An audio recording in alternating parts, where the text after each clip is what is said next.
katsoo sinne toiselle puolelle Salmela. Nyt kääntö keskustalta, Laakso laukoo ja sitten vielä irtokiekkoon pääsee yrittämään Polak, mutta Lankinen kestää tämän.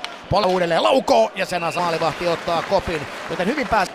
Vähemmän tällä kaudella minuutteja pelannut Lankinen myöskin hommaan mukaan. Ja tämä on vasta kauden 13 ottelu Turo Asplundille, kun IFK tulee ja se Ikonen ja painaa hylly, mutta siellä se on aivan hyllyn päällä, kun Ikonen jatkaa. Jos tuossa oli Jasse Ikosella viime ottelusta tai viime aikoina ollut yrittää. Sandel heittää jälleen luukulle ja siinä on seuraava paikka. Wojciech Polakilla kiekko pyörii. Sandel ei tähän ehdi. Viivassa tilaa. Konsta Mäkinen riplaa itselleen paikkaa. IFK peittää. Ja kyllä nyt on tällä kentällä nimenomaan Wojciech Polakilla ollut jo muutama loistaa sen tilaan. Tulee syöttö. Se pomppii kuitenkin niin, että Polak pystyy sen pelaamaan viivaan. Ja Ilves rakentaa. Salmela kääntää. Lankinen torjuu ja onpa komeasti pelattu takatolpille.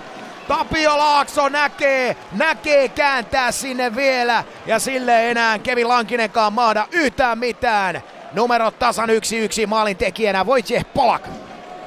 Elää sen verran ravassa, että Raski joutuu pyörähtämään. Pikkarainen, Ramstedt ottaa löysät pois, mutta vieläkään ei vetolinjaa aukea. Zaborski pelaa keskustaa, Luttinen laukoo ja ylivoimalla maalin tekijänä Arttu Luttinen. Siinä kyllä IFK on ylivoima nyt pyöri sitten oikein kunnolla. Liitonen, Tivoli, Sariola, Sirkus Sariola. Ja Riika päädyn kautta Ovityy. Sitten Kiriofors nousee jo hyökkäykseen. Levitys sieltä lähtee myöskin suoraan syötöstä laukaus. Ja se on lirua sieltä sisään ja kiekko maalin eteen. Johtaa 3-1. Se tulee melkoisten kimmokkeiden kautta, mutta kaikki lasketaan ja tämä kelpaa totta kai kotiyleisölle varsin hyvin. Maalintekijänä Pikkarainen.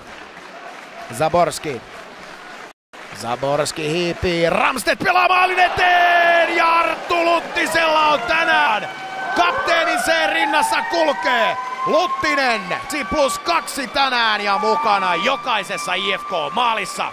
Tulee vielä, IFK on nyt ylivoimalla ja Joonas Rask vie rystypuolelta ja 5-1. On pelaajille, jotka uskoivat häneen toisessa erässä myöskin rahat mukavasti takaisin. 5-1 ja kyllähän tässä alkaa vähitellen olla maanantai-illassa lopun alkua. IFK:n ylivoima on tänään täysin pitelemätön. Kaksikko on tätä karusellia pyörittänyt. Pikkarainen vetää tällä kertaa viivalta kiekko siihen eteen ja sitten Luttinen painaa! Maali tänään tehot 3+2 ja tänään on kyllä Arttu Luttisen ilta. Sieltä sitä kaverit jo kypärää tarjoilee, että pistähän ainakin se päähän. Yksi lippiski sinne jäälle lentää, mutta ei mitään valtaista. Viivaan, siitä Kivistö nopeasti eteenpäin, Ilves tiivistää, mutta Asplundille kiekko karkaa, Kivistö, Salmela laukoo, Lankisen loistava torjunta, mutta irtokiekkoon naulaa 6-2 kavennuksen ylivoimalla, joten Ilves on tehnyt ylivoimalla tänään 2 maalia. Tilanne ensin Tulinen, Salmelan laukaus ja siitä irtokiekosta tyhjiin saa tämän homman lapioida Turo Asplund. Luttinen. Kivistö lyö vielä kerran kiekon ränniin. 60 minuuttia riittää tänään.